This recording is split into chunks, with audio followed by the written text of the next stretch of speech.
Hello दोस्तों, कैसे हो आप सब। मेरा नाम है सत्यम मिश्रा और मैं आप लोगों को पढ़ा रहा हूँ मूल विधि। मूल विधि में मैं पहला चैप्टर ख़त्म कर दिया हूँ, आईपीसी और सीआरपीसी। तो इस पे मैंने 100+ क्वेश्चन की सीरीज़ लेके आया हुआ था। उसमें मैं आपको पूरा क्वेश्चन करा दिया हूँ। इस बात की गारंटी लेता हूँ कि 99% उस लेक्चर को देखने के बाद आईपीसी और सीआरपीसी से आपका कोई भी क्वेश्चन ऐसा नहीं रहेगा जो कि बनेगा नहीं। अभी मेरा ये जो नया चैप्टर है ये है आयकर अधिनियम एवं भ्रष्टाचार निवारण अधिनियम।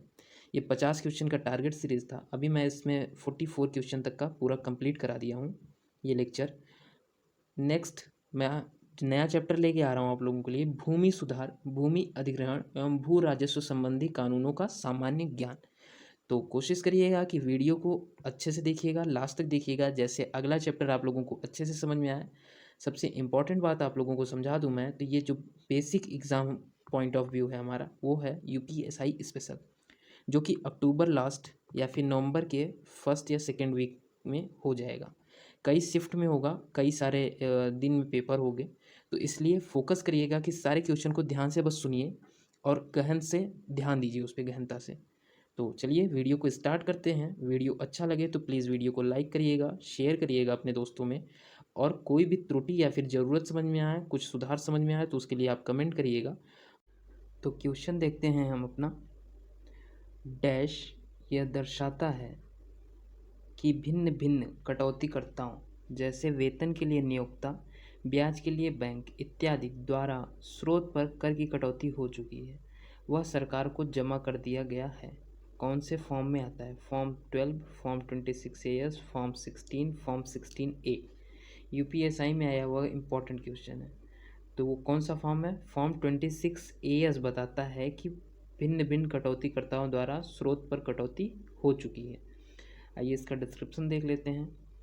फॉर्म 26AS यह दर्शाता है कि भिन्न भिन्न कटौतीकर्ताओं जैसे वेतन के लिए नियोक्ता, ब्याज के लिए बैंक इत्यादि द्वारा स्रोत पर कर की कटौती हो चुकी है और वह सरकार को जमा कर दिया गया है।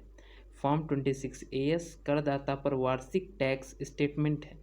करदाता अपने पैन नंबर की सहायता से इसे इनकम टैक्स की वेबसाइट से प्राप्त कर सकता है। ठीक है, मतलब जब आप इनकम टैक्स की वेबसाइट पे फॉर्म 26AS चाहोगे अपना, तो कहीं जॉब कर रहे हो आप, तो वहाँ पे आप अपने permanent account number, pan number को जब डालोगे तो आपको मिल जाएगा आपका फॉर्म 26AS। नेक्स्ट क्वेश्चन पे चलते हैं। भ्रष्टाचार निवारण अधिनियम 1988 के अंतर्गत अधिनियम के अधीन अपराधों की विवेचना के लिए अधिकृत व्यक्ति, बैंकर, बहियों का के अवलोकन का अधिकार किस धारा के अंतर्गत वर्णित किए गए हैं? धारा 2 व 3, धारा 3 व 4, धारा 7 व 8, धारा 17 व 18। तो किस धारा के अधीन बताए गए हैं? धारा 17 व 18। आइए डिस्क्रिप्शन देख लेते हैं इसका। भ्रष्टाचार निवारण अधिनियम के अंतर्गत धारा 17 में अन्वेषण करने के लिए प्राधिकृत व्यक्ति द्वारा धारा 18 में बैंकर बहियों के निरीक्षण की शक्ति से संबंधित प्रावधान दिया गया है। ठीक है, नेक्स्ट क्वेश्चन पे चलते हैं। भ्रष्टाचार निवारण अधिनियम 1988 के किस धारा के अंतर्गत अभियोजन के लिए पूर्व स्वीकृति लिया जाना आवश्यक है? तो धारा 5 है, धारा 15 है, धारा 18 है, धारा 19 है। तो कौन सी धारा है? पूर्व स्वीकृति के लिए धारा 19 का प्रयोग किया जाता है। आइए डिस्क्रिप्शन देख लेते हैं। भ्रष्टाचार निवारण की धारा 19 के अंतर्गत लोक सेवक पर अपराध का न्यायालय द्वारा संज्ञान लेने हेतु अभियोजन के लिए समुचित सरकार यथा केंद्रीय या राज्य से पूर्व मंजूरी होना आवश्यक है। मतलब केंद्र सरकार या राज्य सरकार से मंजूरी होना जरूरी है। नेक्स्ट क्वेश्चन पे चलते हैं। भ्रष्टाचार निवारण अधिनियम 1988 के अंतर्गत अपराधों के दुष्प्रेषण के लिए दंड की क्या व्यवस्था है? तो दंड की क्या व्यवस्था, ऑप्शन देख लेते हैं। कम से कम 3 वर्ष, अधिकतम 7 वर्ष और आर्थिक दंड, 2 वर्ष का सश्रम कारावास, है ना, 1 वर्ष का सश्रम कारावास या आर्थिक दंड। तो option A is the right option. कम से कम 3 वर्ष का अधिकतम और 7 वर्ष कम न्यूनतम 3 वर्ष, अधिकतम 7 वर्ष प्लस में आर्थिक दंड। ठीक है, दुष्प्रेषण के लिए दंड की व्यवस्था है ये। आइए डिस्क्रिप्शन देखते हैं। भ्रष्टाचार निवारण अधिनियम की धारा 12 के अधीन दुष्प्रेषण के लिए दंड का प्रावधान है। संशोधन अधिनियम 2014 में इसके दंड में वृद्धि की गई है, जो विकल्प ए में प्रावधानित है। 2014 में इसमें वृद्धि की गई है, जो कि 3 साल से 7 साल तक का था। नेक्स्ट क्वेश्चन, भ्रष्टाचार निवारण अधिनियम 1988 के अंतर्गत जुर्माने को नियत करने के लिए विचार में लिए जाने वाले विषय किस धारा में वर्णित किए गए हैं? तो धारा 17 में, धारा 15 में, धारा 16 में, धारा 17 में। तो option C is the right option, धारा 16 में लिया गया है। आइए इसका डिस्क्रिप्शन देख लेते हैं। भ्रष्टाचार निवारण अधिनियम की धारा 16 में जुर्माना नियत करने के विषय को दिया गया है। इसमें अपराध करके प्राप्त संपत्ति भी शामिल है, अपराध से प्राप्त संपत्ति भी शामिल है। ठीक है। नेक्स्ट क्वेश्चन कहता है, भ्रष्टाचार निवारण अधिनियम के अंतर्गत विशेष न्यायाधीशों की नियुक्ति का अधिकार धारा 3 के अनुसार किसको है? तो केंद्र सरकार को है या राज्य सरकार को, ए बी दोनों को, या उपयुक्त में से कोई नहीं। तो विशेष न्यायाधीशों की नियुक्ति का अधिकार जो है वो धारा 3 के अनुसार केंद्र सरकार को भी है और राज्य सरकार को है। केंद्र सरकार हाई कोर्ट और सुप्रीम कोर्ट दोनों के जज को देख सकता है, राज्य सरकार जो है वो हाई कोर्ट के जज को देख सकता है। तो आइए इसका डिस्क्रिप्शन देखते हैं। भ्रष्टाचार निवारण अधिनियम 1988 की धारा 3 के अधीन केंद्रीय सरकार या राज्य सरकार दोनों को विशेष न्यायाधीश नियुक्त करने का अधिकार है, सुप्रीम कोर्ट या फिर हाई कोर्ट, दोनों में। ठीक है। नेक्स्ट क्वेश्चन, वागीश ने रविंद्र से कहा कि वह उसके भतीजे की नौकरी दिलवा देगा, लेकिन लोभित को देने के लिए 1 लाख रुपए दे दे। ये लोभित कोई तीसरा आदमी है और वागीश जो है वो सरकारी है। वागीश ने किस धारा का अपराध किया है? धारा 7, धारा 8, धारा 9, धारा 10। तो धारा 8 का जुर्म किया है, अपराध किया है। आइए डिस्क्रिप्शन देख लेते हैं इसका। भ्रष्टाचार निवारण अधिनियम की धारा 8 के अंतर्गत किसी लोक सेवक को रिश्वत देना अपराध है, लेकिन आजकल रिश्वत के बिना कोई चलता नहीं है। नेक्स्ट क्वेश्चन, सेना, नौसेना, जल सेना और वायुसेना तथा अन्य का विधि प्रभावित न होना अधिनियम की किस धारा में वर्णित है?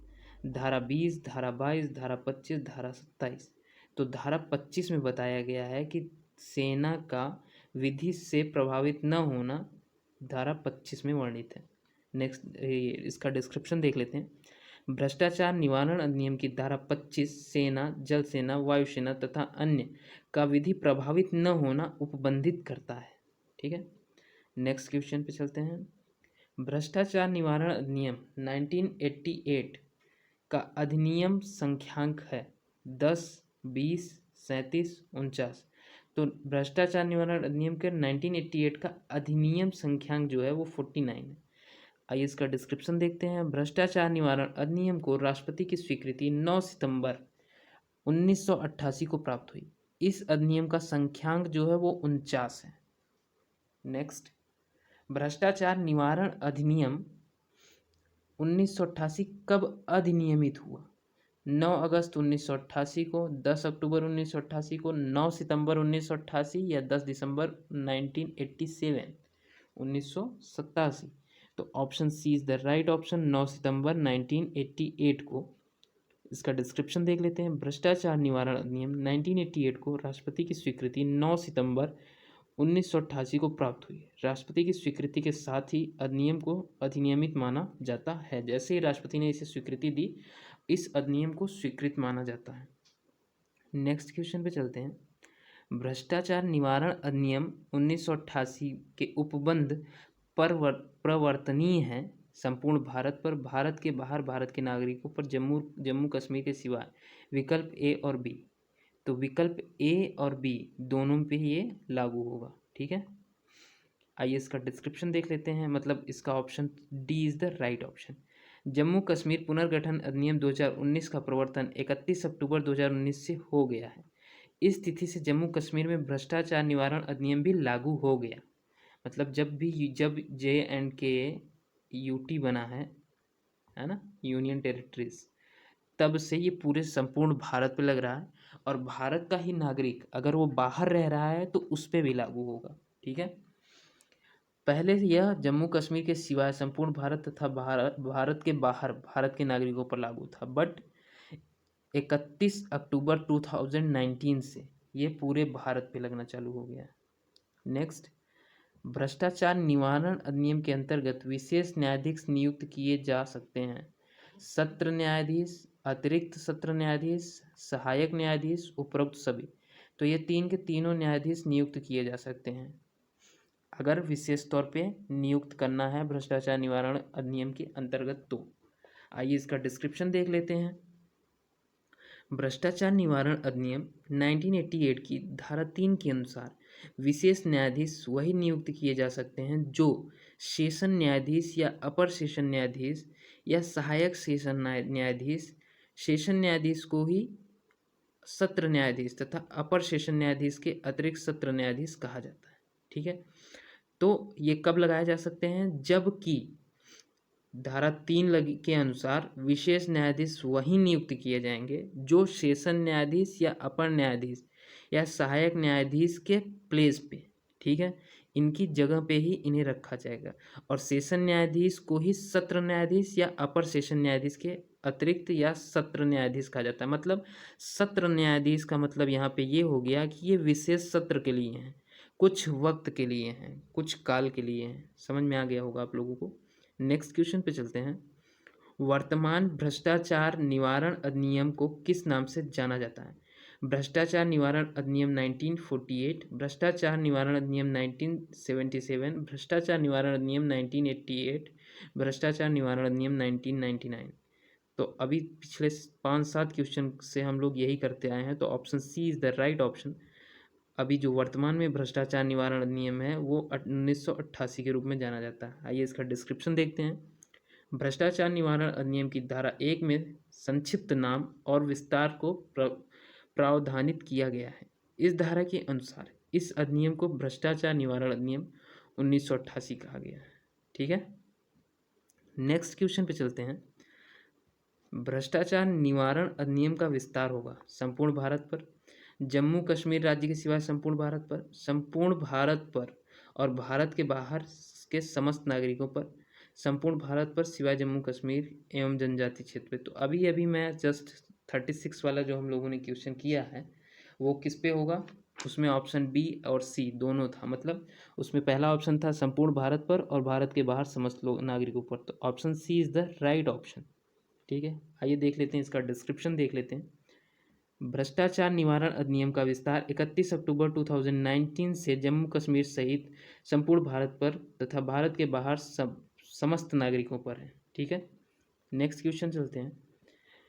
भ्रष्टाचार निवारण अधिनियम विभाजित है 5 अध्याय एवं 31 धाराओं में, 6 अध्याय एवं 31 धाराओं में, 4 अध्याय एवं 17 धारा में, 5 अध्याय एवं 20 धारा में। तो भ्रष्टाचार निवारण अधिनियम विभाजित है कितने पार्ट में? 5 अध्याय और 31 धाराओं में। Option A is the right option. भ्रष्टाचार निवारण अधिनियम में 5 अध्याय हैं तथा कुल 31 धाराओं का समावेश किया गया है। नेक्स्ट क्वेश्चन पे चलते हैं। भ्रष्टाचार निवारण अधिनियम का उद्देश्य है रिश्वत लेने वालों के विरुद्ध कार्रवाई करना, भ्रष्टाचार को बढ़ने से रोकना, भ्रष्टाचार निवारण से संबंधित विधि का समेकन एवं संशोधन करना तथा उससे संबंधित विषय के लिए अधिनियम बनाना, या डी उपरोक्त में से कोई नहीं। तो option C is the better option and right option. तो भ्रष्टाचार निवारण से संबंधित विधि का समेकन एवं संशोधन करना, मतलब इसमें धाराएं बनाना, जोड़ना और जो भी आगे कुछ भी केस होंगे उनको सही करना उसके थ्रू, और उससे संबंधित विषयों के लिए अधिनियम करना, मतलब और भी इसमें अधिनियम बनाना। आइए डिस्क्रिप्शन देख लेते हैं इसका। किसी अधिनियम का उद्देश्य उस अधिनियम के प्रारंभ में ही उद्देशिका के रूप में दिया रहता है। जैसे हमारे संविधान के प्रस्तावना में सीधे सीधे झलकता है कि हमारा संविधान क्या कहता है। अतः भ्रष्टाचार निवारण अधिनियम का उद्देश्य भ्रष्टाचार निवारण से संबंधित विधि का समेकन और संशोधन करना तथा उससे संबंधित विषय के लिए अधिनियम है। अर्थात भ्रष्टाचार निवारण से संबंधित विधि को एक साथ संग्रह करना, उसका समय समय पर संशोधन करना ताकि समयोचित बना रहे तथा इससे संबंधित विषयों को रेगुलेट करना है। ठीक है, नेक्स्ट क्वेश्चन पे चलते हैं। जो कोई लोक सेवक आपराधिक औचार करेगा वह दंडित किया जाएगा जुर्माने से 4 वर्ष से कम किंतु 10 वर्ष तक के कारावास से। 4 वर्ष से कम नहीं किंतु 10 वर्ष तक के कारावास से, 2 वर्ष के कारावास से, उपरोक्त सभी से। तो option B is the right option. 4 वर्ष से कम नहीं लेकिन 10 वर्ष तक के कारावास से, 4 वर्ष से ज़्यादा ही कारावास होगा वो। आइए इसका डिस्क्रिप्शन देख लेते हैं। भ्रष्टाचार निवारण अधिनियम 1988 की धारा 13 लोक सेवक द्वारा आपराधिक औचार के बारे में प्रावधान करती है। इस धारा के अनुसार कोई लोक सेवक जो आपराधिक औचार करेगा वह कम से कम 4 वर्ष किंतु जो 10 वर्ष तक की हो सकेगी कारावास से दंडनीय होगा और जुर्माने से भी दायी होगा, मतलब जुर्माना भी देय होगा। नेक्स्ट क्वेश्चन पे चलते हैं। भ्रष्टाचार निवारण अधिनियम के अंतर्गत किसी अपराध का अभियुक्त क्या बचाव पक्ष पर गवाह बन सकता है? मतलब इस क्वेश्चन को थोड़ा ध्यान से समझने की जरूरत है। भ्रष्टाचार निवारण अधिनियम के अंतर्गत किसी अपराध का अभियुक्त है वो क्या बचाव पक्ष का गवाह बन सकता है? तो हाँ यदि वह निवेदन करे, नहीं हाँ यदि वह सरकार चाहे, हाँ यदि न्यायालय चाहे। तो ये जज के ऊपर डिपेंड करता है। ये किसके ऊपर डिपेंड करता है? ये जज के ऊपर डिपेंड करता है कि वो अगर निवेदन कर रहा तो जज उसे एक्सेप्ट कर ले। ठीक है, आइए इसका डिस्क्रिप्शन देख लेते हैं। भ्रष्टाचार निवारण अधिनियम की धारा 21 अभियुक्त व्यक्ति का सक्षम साक्षी होना प्रावधानित करता है। अतः किसी अपराध का अभियुक्त बचाव पक्ष पर गवाह बन सकता है, परंतु यह तब होगा जब उस बचाव पक्ष से उसे निवेदन करे। मतलब जो बचाव पक्ष है वही निवेदन करे, किससे? जज से। तो वो धारा 21 भ्रष्टाचार निवारण अधिनियम की धारा 21 के थ्रू अभियुक्त को गवाह माना जा सकता है। नेक्स्ट क्वेश्चन पे चलते हैं। भ्रष्टाचार निवारण अधिनियम के अंतर्गत कौन सा पुलिस अधिकारी जांच के लिए अधिकृत है? सब निरीक्षक, उप निरीक्षक, पुलिस उप निरीक्षक, सहायक उप निरीक्षक, कोई भी पुलिस अधिकारी। तो जो पुलिस उप निरीक्षक होते हैं वो जांच अधिकारी कहलाते हैं। ठीक है, तो पुलिस उप निरीक्षक होते हैं। आइए इसका डिस्क्रिप्शन देख लेते हैं। भ्रष्टाचार निवारण अधिनियम की धारा 17 अन्वेषण करने के लिए पुलिस अधिकारी प्राधिकृत करता है। इसके अनुसार निम्नलिखित प्रकार के पुलिस अधिकारी अन्वेषण करेंगे। कौन कौन से? दिल्ली पुलिस में पुलिस निरीक्षक हो, मुंबई, कलकत्ता, मद्रास, अहमदाबाद में सहायक पुलिस आयुक्त हो, अन्यत्र उप पुलिस अधीक्षक, अन्यत्र पुलिस निरीक्षक तथा अन्वेषण कर सकते हैं जब उन्हें महानगर मजिस्ट्रेट या प्रथम वर्ग मजिस्ट्रेट का आदेश प्राप्त हो। मतलब ये शहर हो गए दिल्ली, मुंबई, कलकत्ता, मद्रास, अहमदाबाद। इसके अलावा बाकी और जो स्टेट हैं उनकी जो सिटीज़ हैं उनके लिए जो उप पुलिस अधीक्षक होंगे वो कर सकते हैं, पुलिस निरीक्षक कर सकते हैं, या फिर महानगर के मजिस्ट्रेट और प्रथम वर्ग मजिस्ट्रेट आदेश देंगे तो कर सकता है कोई। नेक्स्ट क्वेश्चन पे चलते हैं। भ्रष्टाचार निवारण अधिनियम 1988 के अंतर्गत अभियोजन के लिए सक्षम अधिकारी से पूर्व स्वीकृति किस धारा में अनिवार्य किया गया है? धारा 5, धारा 15, धारा 19, धारा 18। तो धारा 19 में किया गया। डिस्क्रिप्शन देखते हैं इसका। भ्रष्टाचार निवारण अधिनियम 1988 के अंतर्गत अभियोजन के लिए सक्षम अधिकारी से पूर्व स्वीकृति धारा 19 में अनिवार्य किया गया है। नेक्स्ट क्वेश्चन पे चलते हैं। भ्रष्टाचार के अपराधों की विवेचना का अधिकार निम्न में से किनको है? राजपत्रित अधिकारी, अराजपत्रित अधिकारी, उपर्युक्त दोनों, शासकीय अधिवक्ता। तो ये किसको है? राजपत्रित अधिकारी को। डिस्क्रिप्शन देखते हैं इसका। भ्रष्टाचार के अपराधों की विवेचना का अधिकार राजपत्रित अधिकारी को है। ठीक है, तो यहाँ पे ये मेरा 44 क्वेश्चन का ही सीरीज था। इसमें मैं एक क्वेश्चन से 2 से 3 क्वेश्चन बनाने की कोशिश किया हूँ किसी किसी क्वेश्चन में। अगर आपको समझ में आया है तो वीडियो को प्लीज़ लाइक करिएगा, दोस्तों में शेयर करिएगा। कोई भी त्रुटि हो या कुछ आप कहना चाहते हैं तो उसके लिए कमेंट ज़रूर से ज़रूर करिएगा और चैनल को सब्सक्राइब ज़रूर करिएगा। मिलते हैं नेक्स्ट क्लास में, तब तक के लिए जय हिंद।